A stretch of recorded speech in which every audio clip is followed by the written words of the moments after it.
Open world games तो सभी को पसंद आते हैं क्योंकि उसमें आप एक्सप्लोर कर सकते हो, फ्रीली घूम सकते हो एंड वो सुंदर भी बहुत होते हैं। बट सभी ओपन वर्ल्ड गेम्स अच्छे नहीं होते क्योंकि कुछ ओपन वर्ल्ड बनने की कोशिश में आत्महत्या कर लेते हैं, तो कुछ का गेम प्ले ही बोरिंग होता है। आज के वीडियो में आपको 10 ओपन वर्ल्ड गेम्स बताऊंगा जिनका वर्ल्ड बहुत बढ़िया था बट वो फिर भी फ्लॉप हो गए, फिर चाहे वो कमर्शियली हो या फिर लोगों को पसंद ही ना आए हो। सबसे पहले बात करते हैं प्रिंस ऑफ पर्शिया की। एंड एक minute, Prince of Persia open world थोड़ी है। हाँ भाई है, जो फेमस ट्रायलॉजी है ना वो ओपन वर्ल्ड नहीं है। और 2008 में जब उसे रिबूट किया गया तो यूबीसॉफ्ट ने प्रिंस ऑफ पर्शिया का ओपन वर्ल्ड गेम रिलीज कर दिया एंड ये एक बहुत बड़ी मिस्टेक थी। आई मीन ओपन वर्ल्ड बुरा नहीं था, काफी सुंदर दिखता है वो एंड आप 4 मेन एरियाज में से कोई भी एक्सप्लोर कर सकते हो अपने अकॉर्डिंग। साथ ही आर्ट स्टाइल भी काफी बढ़िया था। बट दिक्कत थी गेम प्ले में क्योंकि इसमें पार्कोर बहुत ज्यादा सिंप्लीफाई कर दिया गया था एंड चैलेंजिंग पार्कोर ही तो पहचान है इस सीरीज की। उसके अलावा टाइम पावर्स भी हटा दी गई जो फिर से बहुत इंपॉर्टेंट हुआ करती थी। ऊपर से आप गेम में मर ही नहीं सकते, तो गेम बहुत ज्यादा डिफरेंट था दूसरे पीओपी गेम से कंपैरिजन में। एंड आपको बस अलग अलग एरियाज में जाना है, लाइट स्टीट्स कलेक्ट करने हैं और कुछ बॉसेस से फाइट लेनी है, जिसकी वजह से गेम बोरिंग था बहुत ज्यादा एंड ओपन वर्ल्ड होने के बावजूद फेल हो गया।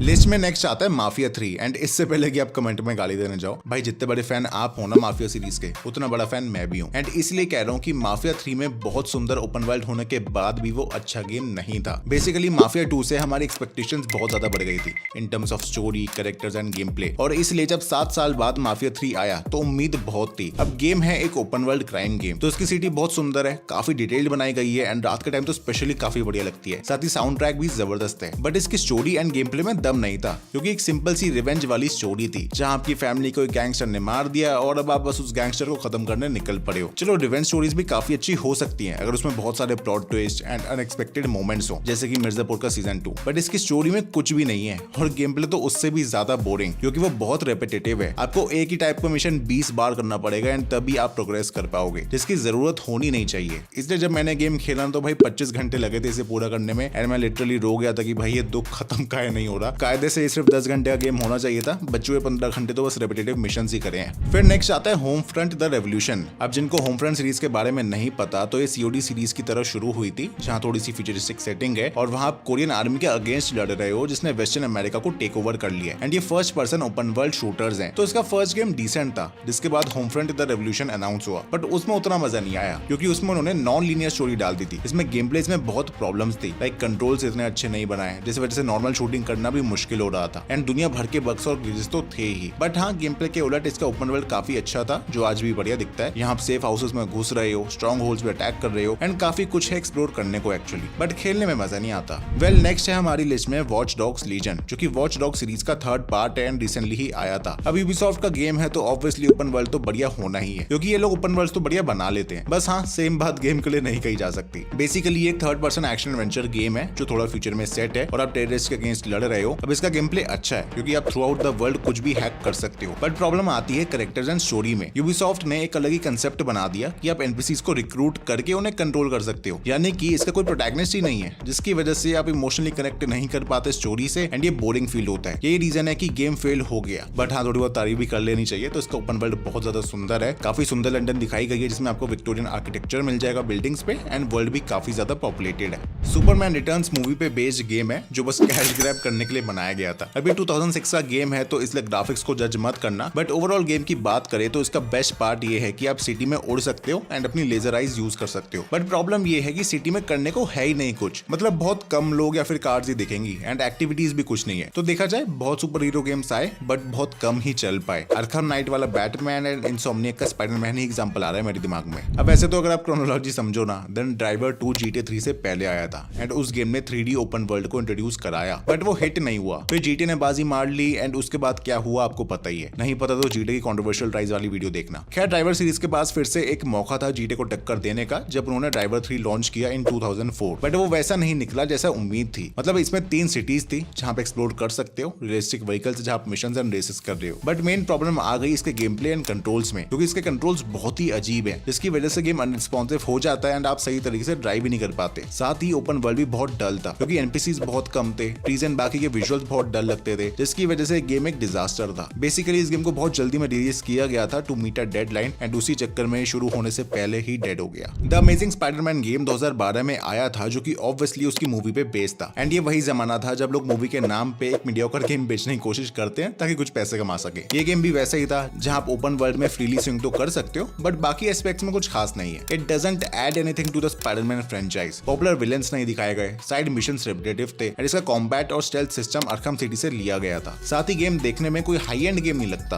क्योंकि एनिमेशन एंड ग्राफिक्स भी पॉलिश्ड नहीं थे, बट स्टिल उस टाइम लोगों पे कोई ऑप्शन भी नहीं था एंड इसलिए वो घंटों तक इस गेम को खेलते थे एंड फ्रीली स्विंग कर पा रहे थे। एक फन गेम माना जाता था जो कि टाइम पास के लिए तो खेल सकते हो, बट उससे ज्यादा कुछ नहीं। द सैबटर एक ओपन वर्ल्ड गेम है जो सेट है वर्ल्ड वॉर 2 के टाइम पे, जब पेरिस पे नाजी जर्मनी का कब्जा था। यहाँ हम शॉन नाम के रेस कार ड्राइवर को कंट्रोल करते हैं जो फ्रेंच रेजिस्टेंस के साथ मिलकर बहुत सारे मिशंस करता है to stop the Nazi like assassinations, theft and और भी बहुत कुछ। अब गेम में एक इंटरेस्टिंग कॉन्सेप्ट डाला गया था जिसमें लिबरेटेड एरियाज को कलर में दिखाया है बट नाजी ऑक्यूपाइड एरियाज को ब्लैक एंड व्हाइट में। बट उस टाइम में बहुत सारे ओपन वर्ल्ड गेम्स रिलीज हो रहे थे एंड इसका गेम प्ले कुछ इनोवेटिव ऑफर नहीं करता एंड गेम में दुनिया भर के बग्स एंड ग्लिचेस भी थे जिसकी वजह से प्लेबल नहीं था। साथ ही एनिमेशन एंड गेम प्ले को अनपॉलिश दिखाया गया जिसकी वजह से इसे क्रिटिसिज्म मिला। तो इसलिए लॉन्च के टाइम में गेम फ्लॉप था। हाँ, वो बात अलग है कि ओवर द इयर्स लोगों को ये थोड़ा सा पसंद आने लगा है। ड्राइवर सैन फ्रांसिस्को एक ऐसा ओपन वर्ल्ड गेम है जिसकी स्टोरी बढ़िया है, गेम प्ले बढ़िया है, ओपन वर्ल्ड बढ़िया है, बट स्टिल ये फ्लॉप हो गया। उसका रीजन तो मैं बताता हूँ अभी, बट पहले ये जान लो कि ये है क्या। तो ये वही फेमस ड्राइवर सीरीज पे बेस्ड गेम है जिसे कुछ लोग तो जीटीए क्लोन कहते हैं तो कुछ जीटीए का फादर। सैन फ्रांसिस्को को यूबीसॉफ्ट ने बनाया है इन 2011, जहां हम जॉन टेनर नाम के अंडरकवर ऑफिसर की स्टोरी जानते हैं जो चार्ल्स नाम के क्राइम लॉर्ड के पीछे पड़ा हुआ है। अब इसमें बहुत ही यूनिक फीचर डाला गया है जिसमें आप रियल टाइम में किसी भी कार के ड्राइवर को कंट्रोल कर सकते हो, फिर चाहे वो सिटी के दूसरे कोने में ही क्यों ना हो। वैसे ऐसी ही एनिमेशन आपको GTA 5 के कैरेक्टर स्विचिंग में भी देखने को मिल जाएगी, बट इस गेम में वो पहले आई थी। फिर इसका ओपन वर्ल्ड काफी बढ़िया दिखता है जहां डिटेल्ड कार मॉडल्स हैं एंड रियल जैसा सैन फ्रांसिस्को। साइड मिशंस काफी अच्छे एंड स्टोरी भी इंटरेस्टिंग है, इसलिए क्रिटिक्स एंड प्लेयर्स ने गेम काफी पसंद किया। बट ये उतना पैसा नहीं कमा पाया जितना एक्सपेक्टेड था। ऐसा इसलिए क्योंकि Ubisoft far cry and Assassin's creed पर ज्यादा फोकस कर रहा था, तो उसकी मार्केटिंग अच्छे से नहीं करी गई एंड ये गेम का कंसेप्ट इतना यूनिक था कि लोगों को समझ ही नहीं आया और इसलिए उन्होंने इंटरेस्ट नहीं दिखाया। जबकि जिन लोगों ने खेला उन्होंने गेम की बहुत तारीफ करी। अब मास इफेक्ट ट्रायलॉजी जिसने भी खेली है वो जानता है कि ये ओपन वर्ल्ड गेम्स नहीं थे बल्कि आरपीजी हुआ करते थे जिनमें क्लोज मिशन स्ट्रक्चर था। बट उसके बाद एक्सपेरिमेंट किया गया विद मास इफेक्ट एंड्रोमेडा, जहां आपको multiple open world planetary hubs दिए जाते हैं जो इतना एक्साइटिंग नहीं है। आई मीन बायोवेयर ने तो वैसे कहा था कि वर्ल्ड हब्स को बिगर एंड बेटर बना देंगे, जिसको सुनकर फैंस एक्साइटेड थे, बट वो वैसा नहीं निकला जैसा सोचा था। मतलब साइड क्वेस्ट बहुत बेकार थी, वर्ल्ड खाली सा लगता था एंड अगर कोई दिखे बिना तो उसकी एनिमेशंस बहुत खराब थी। हाँ, कॉम्बैट अच्छा था, आई मीन आप जेट पैक्स यूज कर सकते हो एंड ज्यादा एक्शन भी है। उसके अलावा ओपन वर्ल्ड दिखने में भी सुंदर लगता है क्योंकि अलग अलग प्लैनेट्स की डिफरेंट सीनरीज देखने को मिल रही है, बट वो बहुत बोरिंग थी एंड मिशंस भी बेसिक एंड रिपीटेटिव थे। इसलिए लोग कहते हैं कि अगर ये ओपन वर्ल्ड ना होकर लीनियर होता